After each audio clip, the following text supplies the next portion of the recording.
esta sección en cómo estudiar la Biblia y quiero llamar su atención a la pizarra porque quiero enfocarme en algo que se nos olvida a nosotros. O por favor, note lo que dice la pizarra aquí. La semana pasada estuvimos hablando de la hermenéutica, la ciencia de la interpretación, y tuvimos el número 1, la analogía de la fe; 2, la interpretación, interpretando la Biblia literalmente; 3, la interpretación literal y análisis literario; 4, el problema de la metáfora. Ahora es aquí donde yo quiero llegar por esta razón. Todos usan uno de estos métodos. Todos. Uno de estos. El problema es que hoy día tú estás usando un método y no sabes lo que se llama. No sabes cuál es que tú estás usando. Y peor, hoy es algo, un fenómeno, hoy, que muchos mezclan un principio de este, un principio de este, un principio de este, ¿no? Y los mezclan y sale una ensalada rusa. ¿Cómo tú te acercas? Las reglas que tú usas para acercarte a la Biblia son importantes. Pero si tú no lo puedes identificar y no sabes cuál es que tú estás usando, y peor mezclarlas, tú puedes salir con cualquier enseñanza que tú quieras. ¿Me entiendes? Pregunta. ¿Entiendes lo que estoy diciendo? Es importante que tú comprendas esto. Cada uno de ustedes está usando uno de estos métodos, pero quizás nadie te ha dicho el nombre del método que tú estás usando. ¿Por qué? Porque tú lo has visto ilustrado, lo has escuchado, o te has fijado que alguien se está acercando a la Biblia de esta manera y eso tú lo vas a imitar, pero no sabes cuál método que está usando. Eso es importante de identificar cómo es que yo me acerco a la Biblia. ¿Cuál de estos estoy usando yo? ¿Y por qué? Y en muchos seminarios nosotros fallamos en identificar el método que esa escuela está utilizando. Los profesores están cómodos, la dirección, la administración del seminario está cómodo, pero nunca se lo identifica para el alumno. Para mí eso es fatal. Tú tienes que explicarle bien. Hace un tiempo atrás, a ver, corregime, hermano Héctor. Él se graduó en 1999 del seminario, no recuerdo el camino. ¿Yo? No, yo me graduaba en el año... Ojalá. 2005. 2005. Okay. 2005 antes de Jesucristo. Sí. La cosa es esto que... y él estaba hablando que su escuela, ¿no? Era su acercamiento o su filosofía. La analogía de la fe. Era lo primero. Okay, pero él por lo menos entendía que él tenía un método que se estaba usando. ¿Me comprende? Él tenía esa comprensión. Bueno, la cosa es que la mayor parte no tienen eso. Se gradúan, le dan un título, y dijo, ¿de qué escuela tú sales? Y no saben cómo responder. Pero todos nosotros, como dijo el hermano R.C. Sproul, él dijo, todos somos teólogos. Todos. Dice, yo no soy seguro que sí. Bueno, en el momento que dice, yo pienso, yo siento, la Biblia es así, dice esto, ya eres. Que no tenga el título oficial es otra cosa. ¿Comprende? Tenemos que entender eso. Lo peor es cuando comenzamos a mezclar esos métodos, esos acercamientos. Es cuando entramos en un sinfín. Ahora, los carismáticos, ¿no? Los carismáticos son los más famosos, ¿no? Hay dos grupos en particular, los carismáticos y los pentecostales. Y depende, escuchen bien, depende de qué rama. Porque tú no puedes hablar de los bautistas, todos los bautistas del mismo campo, porque hay muchas ramas de bautistas, presbiterianos, hay muchas ramas. La Iglesia Católica Romana tiene 24 ramas oficiales. Pero cuando tú hablas con, por decirlo así, no estoy menospreciando eso, cuando tú hablas con un católico, ¿no? Común y corriente, dice, yo soy católico, ¿ok? ¿Pero de qué escuela? Soy católico. No te puede identificar, porque sus sacerdotes, ¿no? vienen de distintas escuelas. So, esa iglesia va a enseñar de cierta forma, ¿no?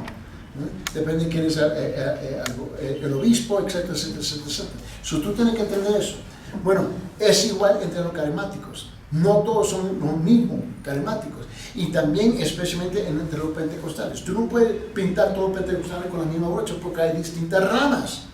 So, tú tienes que hablar con esa persona en particular de qué escuela sale vos o quién te enseñó.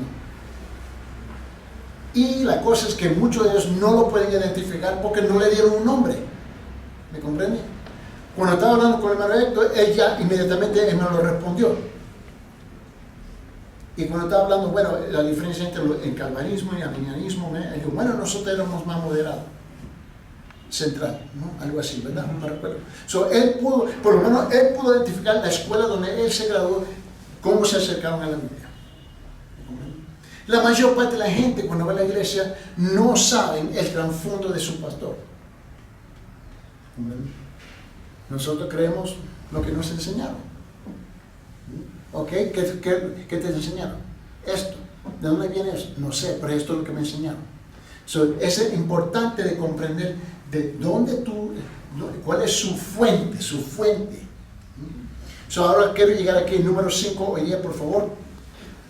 Y aquí vamos a llegar a la quinta, y para aquellos que lo perdieron la semana pasada, tienen que revisar el video. Tú sabes que yo le pongo el video en el chat, ¿no?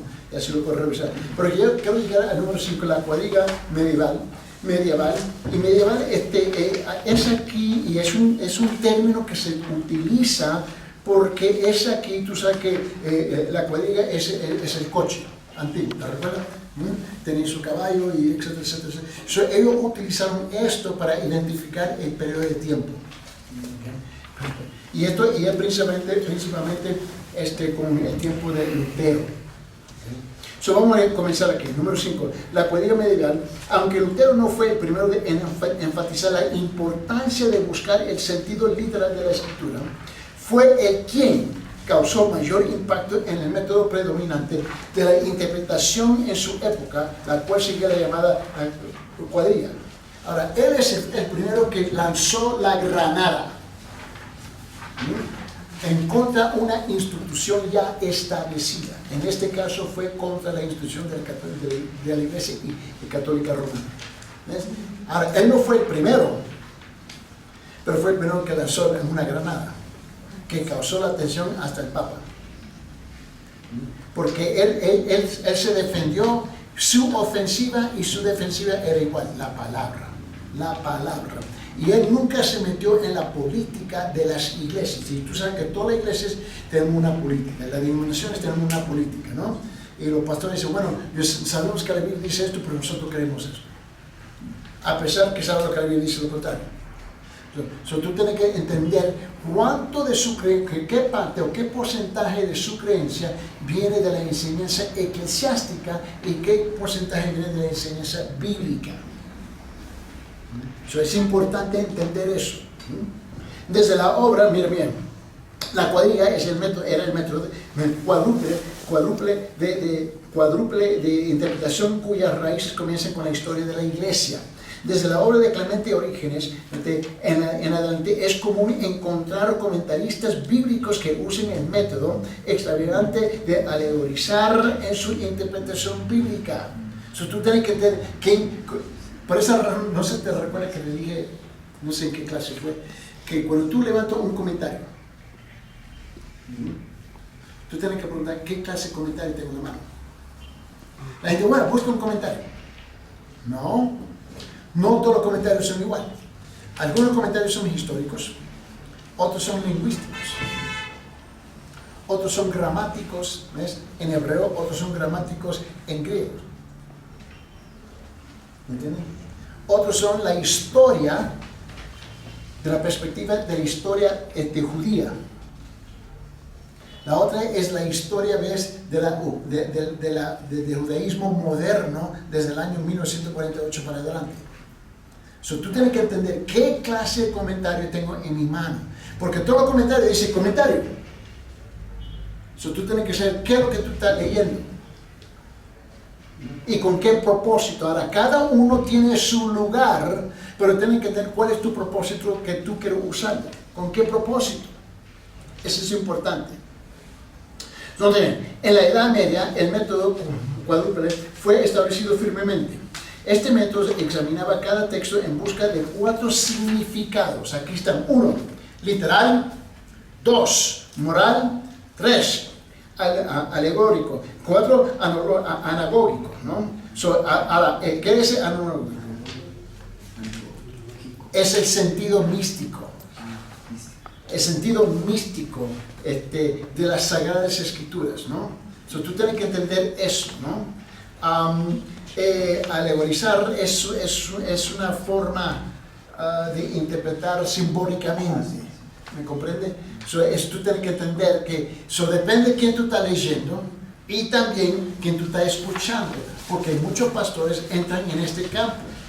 Tú estás escuchando, y me recuerdo el año pasado, 2 años, me recuerdo, y estaba hablando y Ángel me hizo la pregunta, porque yo hice un comentario y dije, bueno, tú tienes que aprender a escuchar expositivamente. Y él me detuvo: ¿y qué es eso? Sabemos que es la enseñanza expositiva, ¿no? Versículo por versículo, frase por frase, bla, bla, bla. Pero en aprender a escucharlo igual, de esa forma. Esa forma te ayuda con todos estos métodos, para entender qué es lo que está diciendo. Y muchos que entran en el púlpito, tenemos esa tendencia, anagógico, místico, o alegorizar en la Escritura. Y la gente dice, amén, gloria a Dios. El problema es que siempre, no, mal dicho. Muchas veces, para llegar a ese punto tenemos que sacar el texto afuera de su contexto. ¿Por qué? Porque quiero enfatizar un punto. Cuando tú quieres enfatizar un punto, diga, mira, quiero enfatizar este punto, un punto saliente. Voy a sacar este texto afuera de su contexto para martillar este punto. Ahora la persona sabe lo que tú estás haciendo, pero lo que pasa es que muchas veces no lo hacemos. Creemos que todo el contenido de ese texto, en ese contexto, es igual, y no es. Porque estamos utilizando uno de estos métodos, pero no te lo dicen. Y ni siquiera hoy en día muchos pastores ni saben qué método está usando, porque ha estado leyendo una rama, un estilo de escrito. ¿Comprenden? Mire bien, el sentido literal de la Escritura fue definido como el significado sencillo y evidente. Siempre tratamos con lo explícito primero. ¿Te recuerdas que estuvimos hablando de eso? Vamos a tratar con lo explícito primero y luego con lo implícito. Pero el problema es que muchos tratamos con lo implícito y luego llegamos a lo explícito. Tenemos que tener mucho cuidado con eso. El sentido moral era aquel que enseñaba a los hombres cómo comportarse. Ese es el problema con las obras. Es pura obra. Haz esto, haz esto, haz esto y haz esto. Pero ¿con qué propósito? Ahora, el sentido alegórico revelaba el contenido de la fe. El último, anagógico, expresaba la esperanza futura. Es ahí donde tenemos la tendencia a caer en ser un poquito más místicos. Así, por ejemplo, los pasajes que mencionaban a Jerusalén eran susceptibles de tener 4 significados diferentes. Y tú sabes que depende de qué iglesia tú estás, hablan de Jerusalén, tú tienes que decir, ok, ¿en qué sentido lo estamos usando? Te voy a mostrar. 1, el sentido literal. Se refería a la capital de Judea y el santuario central de la nación. O 2, el sentido moral. De Jerusalén es el alma del hombre, el santuario central del hombre. Hay muchas iglesias que dicen, mira, cuida tu Jerusalén. ¿Me comprende? Dice, ok, mira, milagro, cuida tu Jerusalén. Dice, Jerusalén. Lo usan en referencia a su alma.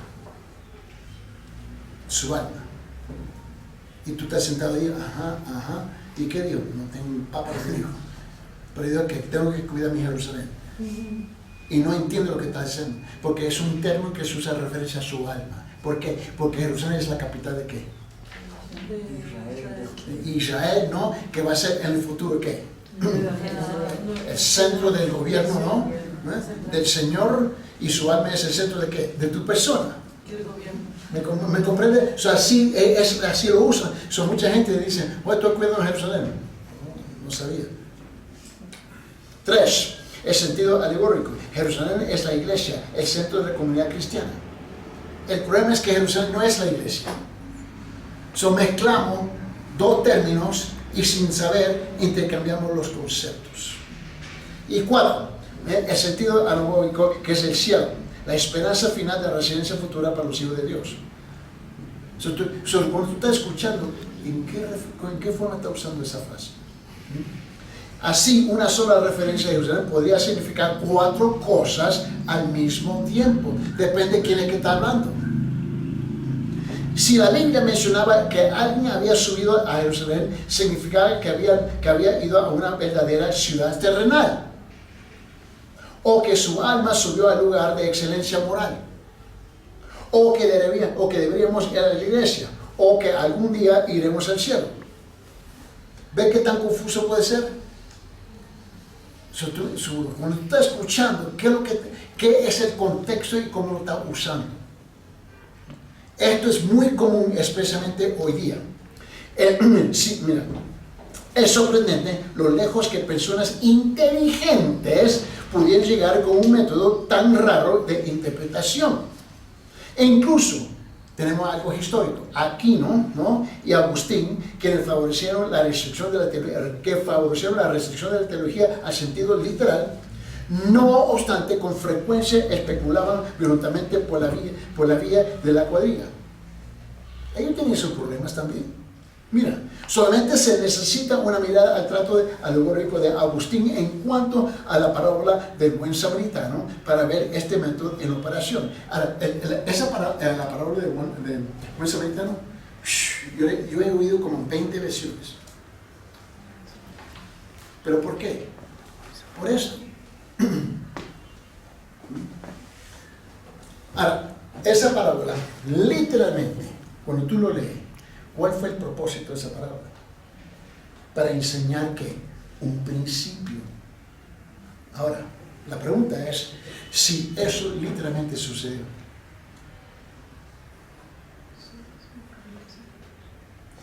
¿Te recuerdas la semana pasada estuvimos hablando que Jesús usaba qué? Parábolas. Alegorías, ¿te recuerdas eso? ¿Con qué propósito? Para clavar un principio. No es que había literalmente un hombre en la calle, en la carretera. Creo que estaba clavando un principio.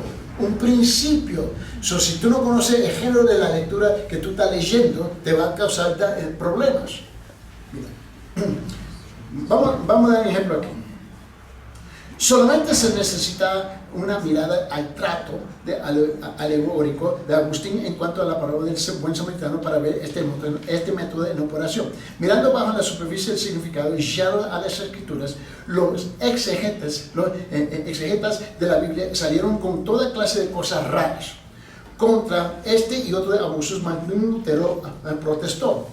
Aunque Lutero rechazaba los significados múltiples de los pasajes de la Biblia, no por eso restringió la aplicación de la Escritura en un solo sentido. ¿Te recuerdas que estuvimos hablando que cada versículo tiene una interpretación precisa, pero hay múltiples aplicaciones? Lutero reconoció eso. Es cuando llegamos un poquito ridículo, donde él tuvo que pelear. A pesar de que un pasaje de la Escritura tiene un solo sentido, puede tener muchas aplicaciones en una amplia variedad de matices en nuestras vidas. Conozco a un profesor de un seminario que les dio a sus alumnos en primer día de clases la tarea de leer un versículo del Nuevo Testamento y escribir 50 cosas. Escribir 50 cosas que aprendieron del estudio de ese versículo.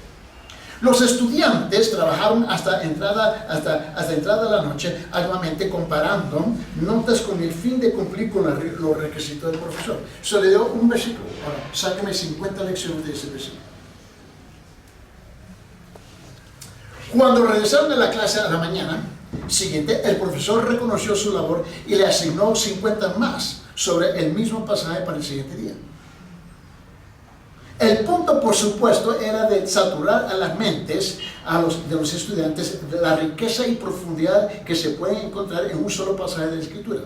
El profesor estaba haciendo resaltar que aunque la Escritura tiene un sentido unificado, su aplicación puede ser rica y variada. Por supuesto que entre los 50 versiones había cosas ridículas. ¿Me entiende? Porque le estaba enseñando que hay una interpretación precisa, pero también hay aplicaciones. Por favor, de no confundir aplicación con interpretación. Pero eso es precisamente lo que hacemos. Sin saber. Mira, tanto la analogía de la fe, pregunta. Pastor, disculpe, nos queda un minuto de memoria nada más. De repente tenemos otra memoria para poder continuar con la... Déjalo. Mira bien, tanto la analogía de la fe como el principio de buscar el sentido literal, ¿no? Sensu literalis en latín, ¿no? Son salvaguardas necesarias contra la especulación desenfrenada y la interpretación subjetiva. Tal como se define, el sentido literal no tiene el propósito de recomendar un forzamiento craso y rígido de la Biblia entera a un patrón de narración histórica. Si yo voy a caer entre todas las variedades de 9 maneras como acercarme a la palabra, me voy a literal primero. Porque eso me va a eliminar todas, por lo menos esos versículos están claros. Hay otros que ahora voy a tener que investigar un poquito más. Por lo menos tengo una base. Y luego entran las cosas que se pueden especular.